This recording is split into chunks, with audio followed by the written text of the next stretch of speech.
네, 안녕하세요. 랩 박수 함께 해주시죠. 엄청나게 쑥스럽네요.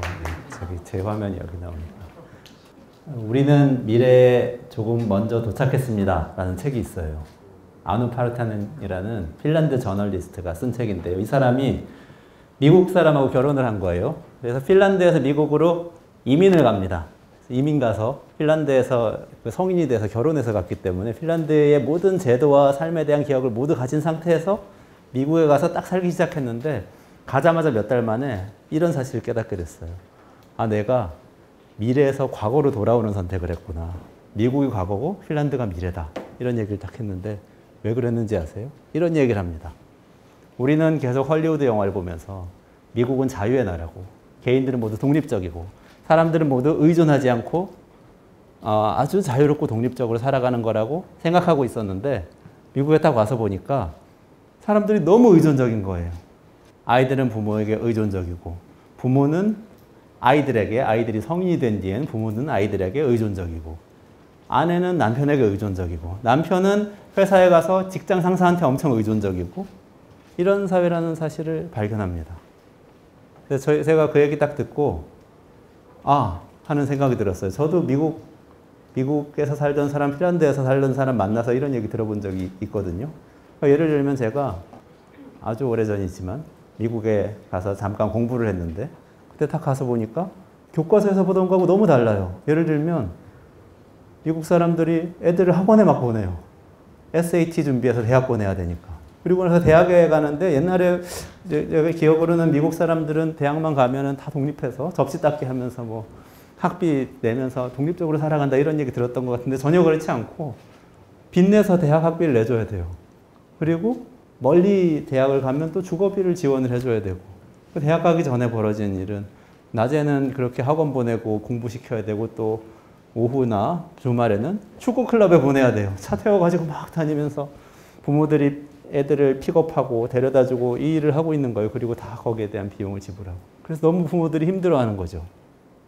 핀란드에 살다 온 사람 이야기를 들었습니다. 근데 핀란드에 가서 유학 가서 공부하던 한국 분이었어요. 핀란드에 도착했는데 처음엔 돈이 없어서 좀 힘들었대요. 부부가 같이 공부를 하러 갔거든요. 근데 둘 다 공부하다가 거기서 아이를 낳게 된 거예요. 그래서 아이가 세상에 나오니까 각종 수당이 밀려들어서 훨씬 더 삶이 윤택해졌다는 거죠. 그래서 공부도 하면서 동시에 아이는 학교는 거의 비용이 들지 않으니까 그냥 학교를 보내고 학교 끝나고 필요한 약간의 액티비티, 뭐 축구라든지 예를 들면 미국에서 부모들이 다 돈 내고 하는 거 축구라든지 하는 액티비티를 아이 앞으로 나온 수당을 가지고 시킬 수 있었다. 그래서 너무 행복하게 잘 살았다는 거. 그런 얘기를 저도 들은 적이 있어요. 이 아누 파르타넨이 딱 그 얘기를 하는 거죠. 왜 핀란드 청소년들은 부모로부터 독립적일 수 있는가? 왜냐? 학비가 들지 않고 학생 수당이 나오니까. 핀란드의 가정에서는 왜 여성이 남성에게 의존적이지 않고 독립적일 수 있는가? 모든 복지 혜택이 가구를 중심으로가 아니고 개인들에게 주어지기 때문에 그냥 자기는 자기대로 살면 되니까. 부모는 왜 다 큰 장성한 자식들에게 의존적이지 않고 독립적일 수 있는가? 왜냐하면 연금이 잘 돼 있으니까. 이런 이야기를 합니다. 다시 말해서 핀란드 사람들은 그 파르타넨이 느끼기에는 미국 사람들에 비해서 훨씬 더 독립적이고 자유로운데 그 키는 어디에 있냐면 개인에게 주어지는 경제적 안정에 있다는 게 파르타넨의 이야기였습니다. 그리고 저도 공감했어요. 저도 비슷한 경험을 했으니까. 그래서 제가 오늘 여러분들에게 좀 말씀드리고 싶은 게 딱 그 지점에 있는데요. 우리는 지금 뭔가 부자유스럽고 불안하고 그런 사회에 살고 있다는 느낌을 가지고 있습니다. 어떤 조사를 봐도 많은 사람들이 어느 때보다도 더 한국 사회가 불안하다고 느낍니다. 그러면서도 동시에 자유롭지 못하다고 느껴요. 근데 그 문제를 어디서부터 어떻게 풀어야 될까? 그것을 이야기하기 시작할 때 우리는 무엇부터 이야기해야 할까? 라는 이야기를 여러분들에게 짤막하게 드려보려고 합니다. 그래서 우리가 이런 용어를 한번 만들어 봤어요. 자유안정성 혁명이라고. 자유안정성인데 혁명 무시무시하죠. 이렇게 붉은 색깔의 핑크색이네요. 사랑에 관한 혁명입니다. 이것도 파르타넨 얘기에서 좀 따왔어요. 파르타넨의 그 우리는 미래에 조금 먼저 도착했습니다의 메인 주제는 뭐냐면 사랑에 관한 북유럽식 이론이라는 겁니다. 한 중요한 챕터 제목이기도 해요. 왜 사람들은 진정으로 사랑하지 못하는가? 라는 질문을 던지고 그건 경제적 안정이 주어지지 않아서 예를 들면 부부가 결혼을 하는데 누구와 결혼하느냐에 따라서 나의 앞으로의 삶이 어떻게 달라질지가 정해져요. 건강보험이 어떻게 되는지 예를 들면 미국엔 뭐 그럴 수 있죠. 그리고 나의 연금이 어떻게 되는지 이런 게 결혼을 누구하고 하느냐에 따라서 정해져요. 그러면 당연히 진정한 사랑이 이루어질 수가 없는 거죠. 계산을 해야 되는 거죠. 이런 얘기를 하는 겁니다. 부부 간의 사랑도 그렇지만 부모와 자식 간의 사랑도 마찬가지죠. 나는 우리 아버지 어머니가 연세가 드시면 드실수록 큰 부담을 느껴요. 저분들의 삶을 책임지기 위해서 내 삶이 파괴될지도 모른다는 생각을 해요. 그러면 사랑할 수 없는 거죠. 그래서 사랑에 대한 이야기입니다. 자유에 대한 이야기하고 사랑에 대한 이야기하고 이야기를 같이 하다 보면 이런 딜레마를 많이 느껴요. 우리 사회에서는 항상 이렇게 많이 얘기를 했었어요. 자유를 얘기하면 무슨 자유일까?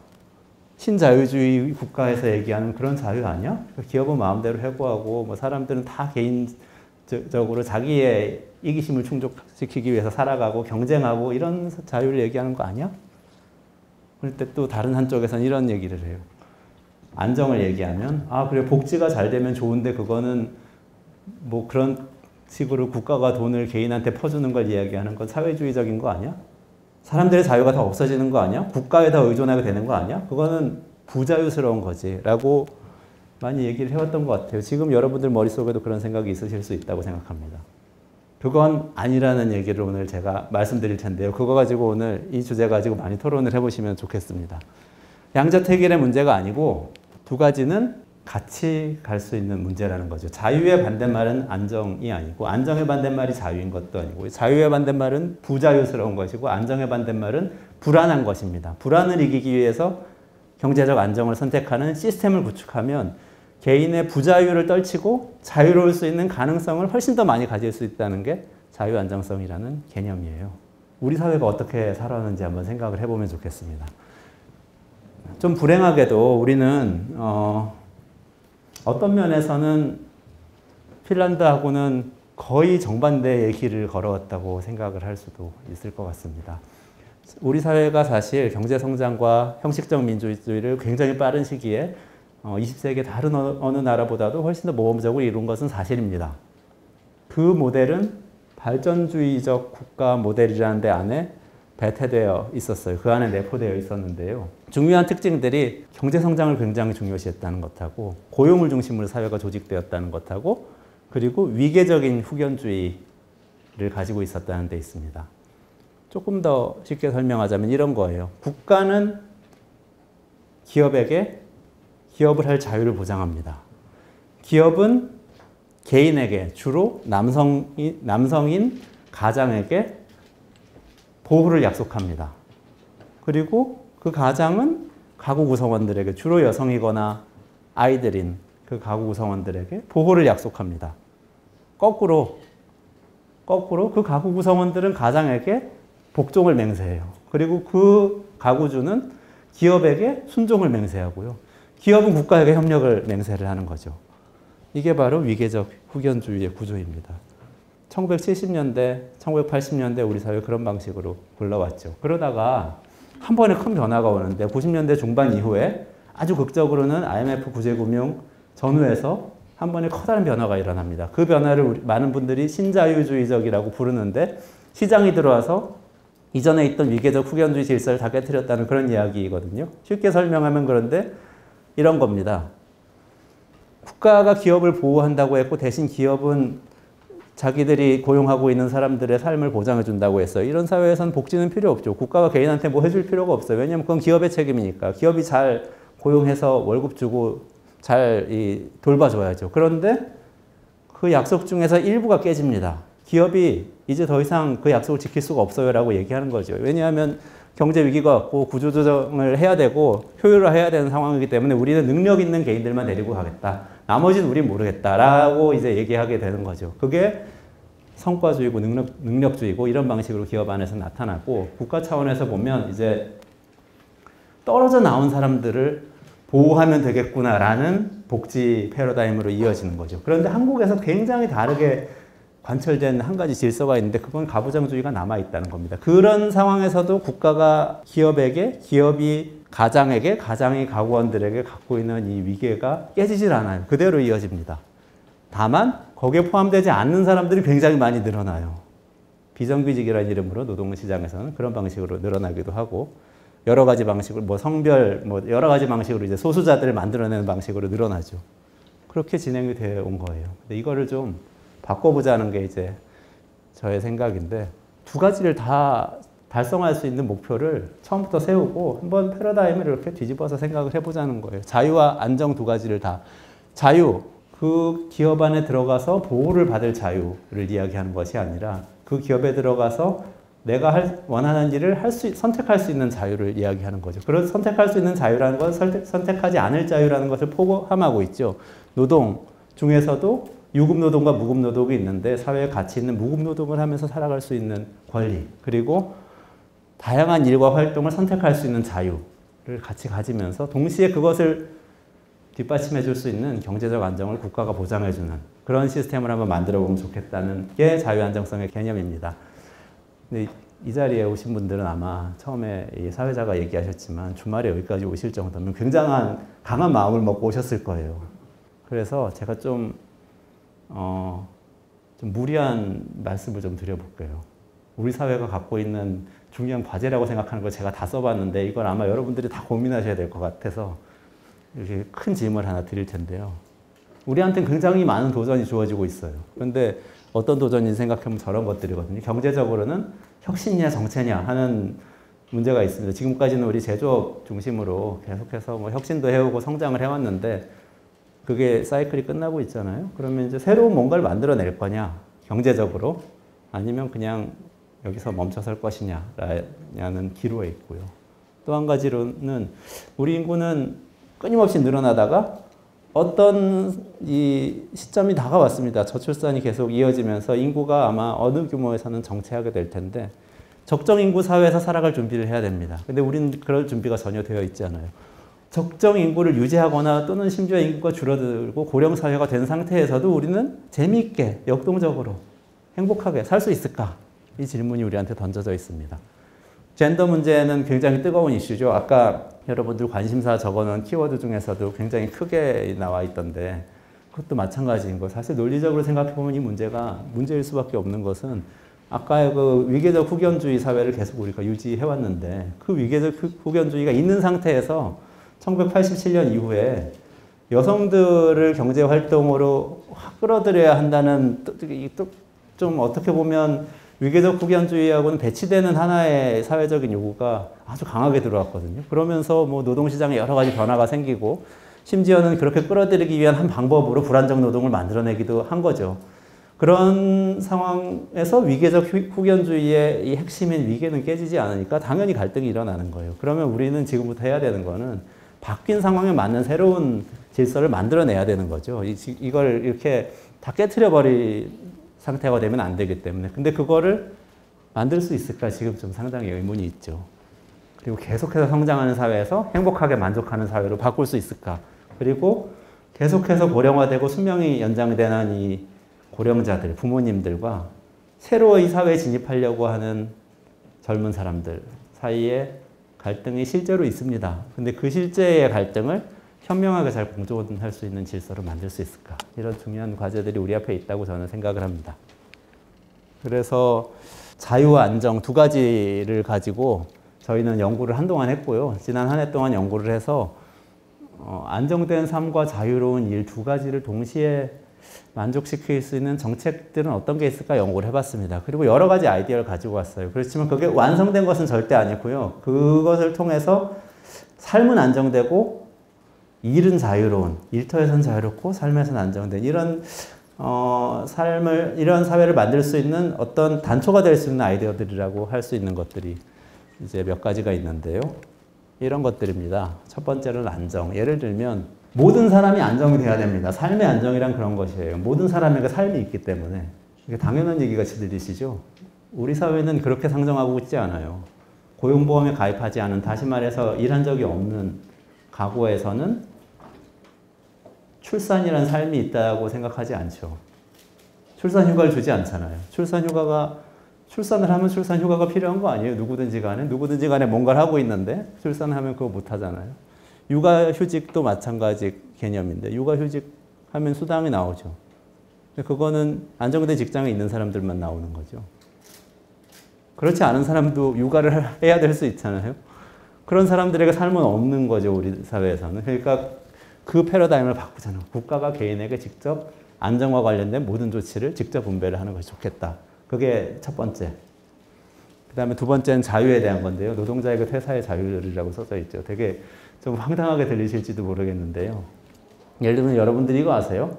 노동자가 퇴사를 자기 마음대로 하는 것이 형사처벌 대상이었던 적이 있어요. 1918년에 독일에서 혁명이 일어나는데 그때 바이마르 공화국이 만들어지죠. 그때 강령 중에 하나가 노동자가 언제든지 퇴사할 수 있다 였거든요.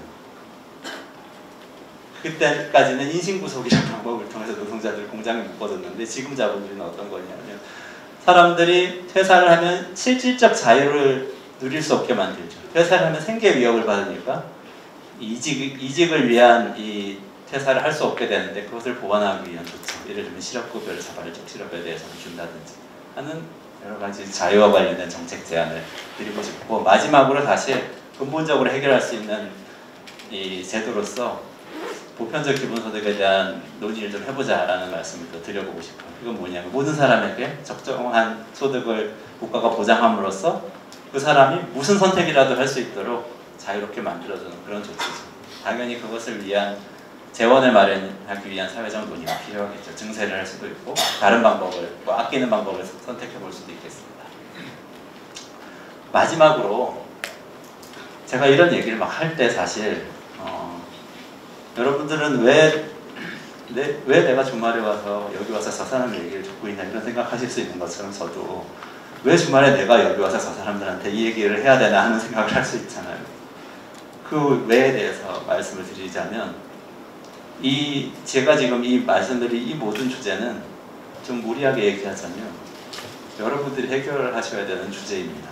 여러분들이 문제를 풀고 그리고 실제 문제에 대한 답을 실행을 하셔야 돼요. 왜냐하면 여기 오신 분들, 오늘 20대, 30대의 공론장이잖아요. 여기 오신 분들 사회 문제 해결에 대한 열정이 있는 20대, 30대가 가장 오랫동안 이 문제를 짊어지고 사셔야 되는 세대이기도 하면서 동시에 지금 그래도 가장 새로운 생각을 하실 수 있는 분들이기 때문에 그렇습니다.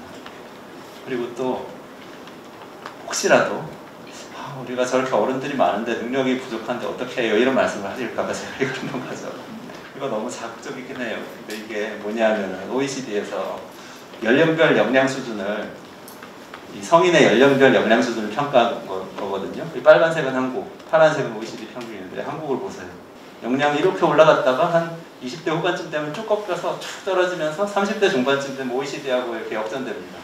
한 20대 초반 중반까지는 이렇게 훨씬 높다가 OECD는 그래도 한 평균은 30대 초반 중반 정도까지 가다가 서서히 이렇게 완만하게 떨어지죠. 여기 계신 분들이 오신 여러분들이 사실 미래의 뭐 주역 이런 게 아니고요. 현재의 주역이라야 돼요. 현재의 주역. 그리고 실제 현재에 뭔가를 할 수 있는, 가장 잘할 수 있는 분들이고 해야 되는 분들이 그렇다는 생각으로 제가 오늘 좀 이야기를 준비를 해봤습니다. 자유안정성에 대해서 말씀드렸는데요. 경제적인 안정을 보장하는 제도가 개인의 자유를 가져올 수 있다고 제가 말씀드렸어요. 그런데 마지막으로 한 가지, 후견주의의 구조를 제가 말씀드렸잖아요. 국가는 기업은 가장은 가구원들을 책임지겠다는 약속과 그 다음에 복종의 맹세, 거꾸로 올라가는 말씀드렸죠. 사실 근데 이것도 마찬가지인 측면이 사실 있거든요. 경제적 안정을 완전하게 보장하라. 예를 들면 보편적 기본소득제 같은 제도를 달라고 얘기를 할 때는 저는 어쩔 수 없이 어떤 약속을, 저희는 사회계약이라고 이야기를 합니다. 어떤 약속을 다시 해야 하는데 그건 이런 겁니다. 그게 보장되면 아마 우린 더 많은 자유를 가질 것이기 때문에 더 많은 문제를 해결할 수 있을 것이다. 이런 이야기를 해야만 이 계약이 성립할 수 있다고 생각해서 오늘 자유 안정 그리고 한국 사회 여러 가지 문제를 풀어야 하는 책임에 대해서 한꺼번에 제가 말씀드렸습니다. 오늘 좋은 토론이 이루어지시면 좋겠네요. 감사합니다. 네, 부탁드립니다.